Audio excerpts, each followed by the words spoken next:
Ya eliminado de la Copa del Rey, analizamos qué le queda al Atlético de Madrid de cara al final de temporada.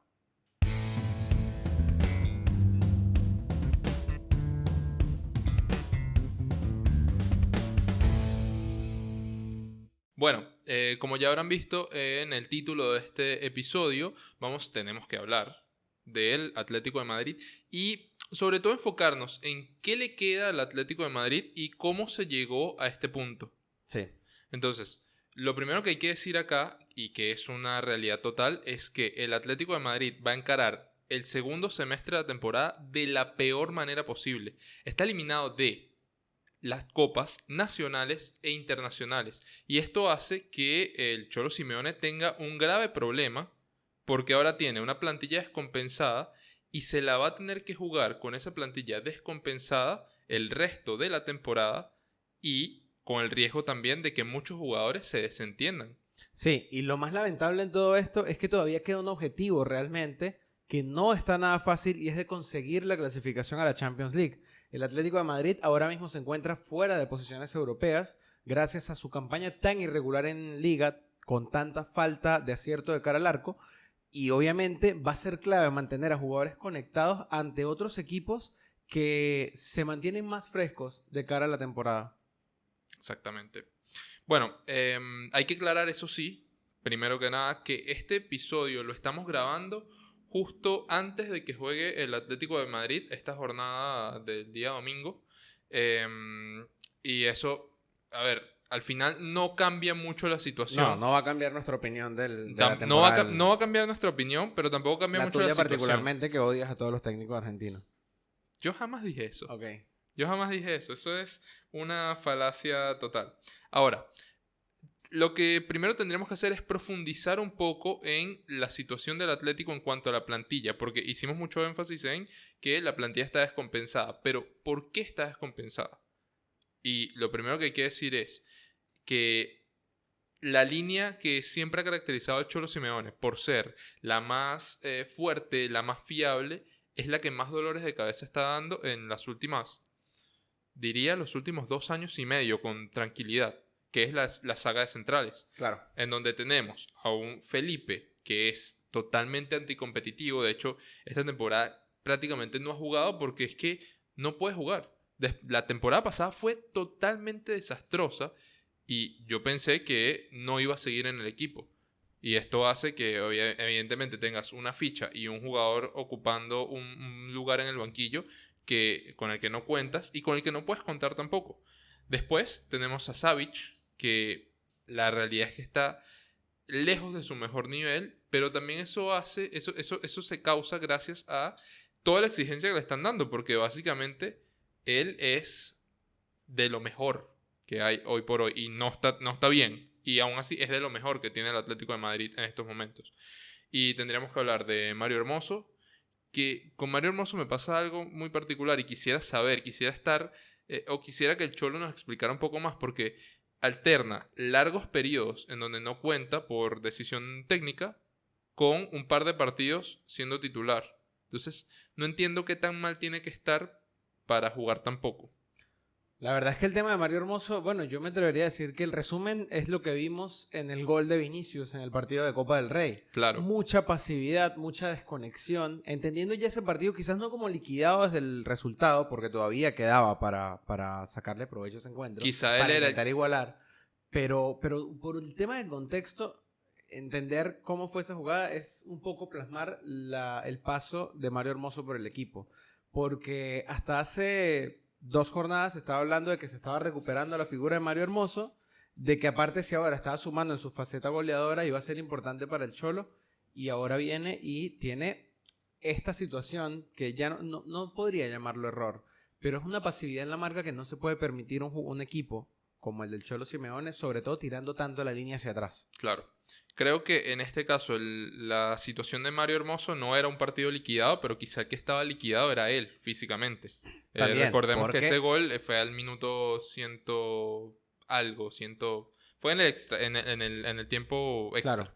Entonces, es particular. Y el último del que hay que hablar, que no lo podemos dar por fuera, es el señor José María Jiménez, que es otro que está muy lejos de su mejor momento, de su prime, digamos, y aparte, el historial de lesiones no lo abandona. No deja de estar lesionado por lo menos un tercio de la temporada para su club. Entonces, así es difícil tener continuidad y llegar, evidentemente, a su mejor nivel. Si cada 4 partidos tiene que parar. Se supone que José María Jiménez tenía que ser el que tomara el testigo de Godín. Y la verdad es que yo siento, me gustaría que en los comentarios nos digan, Sí. que hay un paralelismo en la situación del Fútbol Club Barcelona y la salida de Puyol y el Atlético de Madrid y la salida de Godín. Y es que desde su salida, la de ambos, fue muy difícil y fue error tras error intentar conseguir a un central que pudiera acompañar, en este caso, a José María Jiménez y a Piqué en el Barcelona. Fueron muchos los intentos que tuvo el Fútbol Club Barcelona y no fue hasta la llegada de Umtiti, esto no es chiste, es en serio. Umtiti fue el primer central serio, sobrio, que tuvo como compañero Gerard Piqué y le duró solamente una temporada. En el caso de Savic, irregular por las lesiones, lamentablemente, no pudo afianzarse, pero yo también creo que hay un tema ahí, que es lo que vamos a hablar más adelante, de la falta de planificación deportiva y el acierto en los fichajes. Claro. ¿No? Porque podríamos hablar acá un poco ya a profundidad de los fichajes, de quién es la culpa con respecto a lo que pasa en el Atlético de Madrid. Podríamos decir que el Cholo por no sacar lo mejor de los jugadores, pero también podríamos decir que de la directiva, de la planificación deportiva, ¿por qué no se ha acertado con los fichajes? Pero pensemos, a ver, hay una reflexión interesante que dijo el señor Jürgen Klopp hace un par de semanas donde decía que por mucho que le pueda gustar a un jugador, por mucho que le pueda parecer que tiene el perfil adecuado para su juego, es muy probable que no lo sepa y no lo entienda hasta que no lo tenga entrenando bajo sus órdenes. Y las cosas pueden cambiar mucho. Hay otro paralelismo importante que es el que hace referencia el señor Luis Enrique, justo después de su primera aparición pública con Ibai Llanos en Twitch, donde dice que solo hubiese cambiado a uno de sus jugadores porque no fue o no tuvo el desempeño en la convocatoria en general que él esperaba. Y claro, hace referencia a esto. Uno se imagina una cosa, porque el fútbol es así. Tú imaginas que se van a generar cosas en algún momento, que van a haber automatismos, pero nos olvidamos a veces de que son humanos, de que pueden no estar en un buen día, que puede fallar la concentración, de que no pueden sentirse cómodos con uno u otro compañero. Y ahí también influye mucho el tema de la planificación deportiva y el margen de acción que tenga una entidad para corregir el rumbo cuando toman una mala decisión.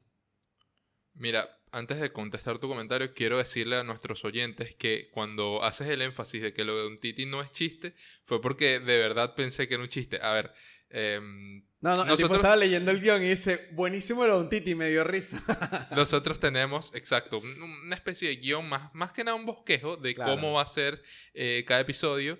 ¿Cómo vamos a saltarnos las líneas de lo que escribimos? Y cuando llego a la parte de Umtiti, pensé de verdad que era un chiste. Pero vi que lo argumentaste, vi que continuaba y que lo argumentabas. Y yo, no, sí es en serio. Claro, está buenísimo. Es en serio, o sea, era el jugador que realmente podía tomar ese testigo de Puyol y no terminó sucediendo, lamentablemente. Exacto. A ver, ahora, justo como mencionabas el tema de la elección de los fichajes y también como mencioné, esta situación con los centrales del Atlético de Madrid lleva pasando básicamente 2 años y medio, sin exagerar mucho. Y es llamativo como el nombre que más suena en este momento para llegar a la saga central del Atlético de Madrid es el del central turco del Leicester City, Soyuncu, ¿verdad?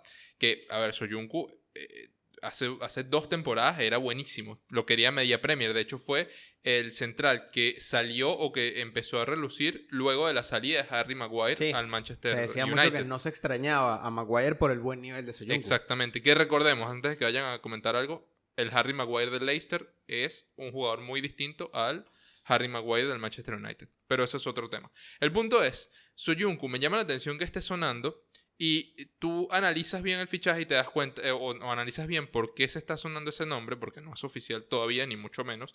Entonces te das cuenta que, primero, el jugador acaba contrato ahora en verano de 2023. Entonces el Atlético ya tiene un acuerdo con él, según lo que ha trascendido. Pero si vas más allá de eso y examinas los números, te das cuenta que hay algo raro en esto. ¿Por qué? Porque es un jugador que viene sin ritmo desde abril del año pasado. O sea, ya va a cumplir un año prácticamente sin jugar. Esta temporada ha jugado solo 3 partidos. Ratos sueltos desde que tuvo un enfrentamiento con su técnico. Sí, no importa si es por un tema físico o por un tema de comportamiento. Religioso, claro. Okay. No importa si es por un tema físico o por un tema de comportamiento, pero el caso es que es un jugador que viene sin ritmo. ¿Y cómo va a encajar un jugador sin ritmo en la zona que está en peor nivel de un tipo como el Cholo Simeone que exige tanto a nivel físico? Yo me pregunto, y la verdad es que no sé si vaya a ser la respuesta que necesita el Atlético de Madrid. Quizás pasa en ese sentido porque el Atlético de Madrid está pensando en lo que puede dar y no en lo que da actualmente. Claro. Por ahí puede ir. Está asociado más a la expectativa de ya sabemos lo que este tipo hizo en algún momento. Si lo replica acá, buenísimo. Pero es difícil pensar así en el mundo del fútbol. Claro, y ahí tú piensas, ok, puedes apostar a eso, como también creo que están apostando a que es una oportunidad de mercado, porque vendría o a coste cero en verano o por un monto irrisorio ahora en los últimos días del mercado de invierno. Pero la realidad es que tú te preguntas, ¿de verdad están reforzando el equipo? ¿O están yendo solo por las oportunidades de mercado? Este es un tema que ya se tocó con todo el caso del traspaso de Memphis Depay, del que se dice, ok, es un muy buen jugador, pero ya hay jugadores de un perfil medianamente similar en el equipo, jugadores más creativos, más segunda punta, más asociativos, más algo distintos, y no lo que necesita realmente el equipo, que es un 9, un rematador, un delantero referencia. Entonces, ¿fueron por lo que necesita el equipo? No, fueron por una oportunidad de mercado. Y siento que es lo mismo acá con Soyuncu.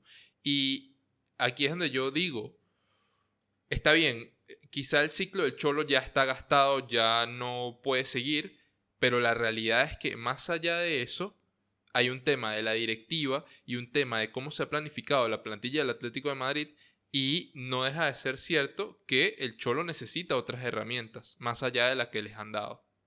Sí, la verdad es que eso no se puede discutir, por eso hemos dicho desde el principio del episodio, no todo acá tiene que ver con el Cholo y no todo tiene que ver con eso, pero no puedes pedir peras al olmo. Sin Tal duda, cual. O sea, sin duda. no puedes pedir que algo salga de una forma si no le das las herramientas o no sigues los pasos para que esto funcione. Y es algo que trasciende las posiciones de central, porque seguro son importantes. Pero también pasando al punto de los laterales, entendiendo a Nahuel Molina y a Reinildo, que ha jugado como lateral, pero donde mejor se desempeña es como central por izquierda, obviamente están sin reemplazo. Sí. Están obligados a jugar todos siempre que estén disponibles. Nahuel porque directamente no tiene reemplazo, y Reinildo porque la realidad es que Reguilón, Sí, nada, cero. ¿Puedes creer que yo no me acordaba? O sea, revisando la plantilla, yo no he visto me un acordaba. partido del Atlético con Reguilón en campo. No, yo esta sí temporada. lo he visto, pero he visto ráfagas. Es como que de repente me llega una notificación de algo de que tengo que pagar el servicio de agua y me distraigo porque no veo nunca. Es como algo a propósito, pero no. Claro, entonces, obviamente, al no tener tampoco profundidad o que tener posibilidades para mejor salida de balón o tener mayor presencia o generar superioridades de medio campo para adelante o tener a los laterales como lanzadores en las contras, está muy limitado también el Cholo. Y yo tengo una premisa en la que estuve pensando sobre este episodio porque, bueno, obvio, dices, está bien, no tiene los laterales que necesita, pero ¿cuáles son los laterales que necesita? Y es muy complicado pensar en cubrir perfiles de laterales. Y yo me atrevería a decir, me gustaría también saber qué opinan ustedes en los comentarios, que los laterales son la posición más difícil de acoplar a un modelo de juego.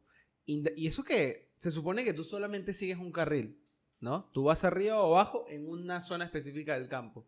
Pero la posición de lateral se ha complejizado tanto. O sea, si vemos a los laterales de Xavi, por ejemplo, si vemos a un Valdés jugando prácticamente de extremo, o si vemos a Rico Lewis del Manchester City con el señor Pep Guardiola, que prácticamente contra el Arsenal jugó interior en la FA Cup. Fue un interior más. Sí. Entonces, cada vez es más complicado hacer que se encajen jugadores de banda, sobre todo en la parte defensiva, y que no desentonen, que sean realmente buenos todo el tiempo. Es muy difícil. Sí, es correcto. Yo, a ver, con el tema de los laterales me cuesta un poco porque también considero que el señor, ¿cómo se llama el directivo? Cerezo, Berta. Ellos dos Marín. no hicieron la labor al 100% de la mejor manera con la salida de Renan Lodi. Renan Lodi era un proyecto de lateral para el Cholo y quizá no le dieron el tiempo suficiente. Para mí pasa más por el punto de la necesidad económica. Claro. Esa salida particularmente pasa por la necesidad económica. No es la misma, ya hablaremos si quieres en el próximo bloque del episodio, no es la misma que la del señor Thomas Partey. Que en ese momento es como, bueno, están llegando con la plata, el tipo se quiere ir, no hay otra que dejarla salir, pero desde lo deportivo no hicieron el esfuerzo para que quizás Thomas se quedara en ese momento donde había más plata también. Ahora mismo es como, bueno, no hay opción, viene la Premier.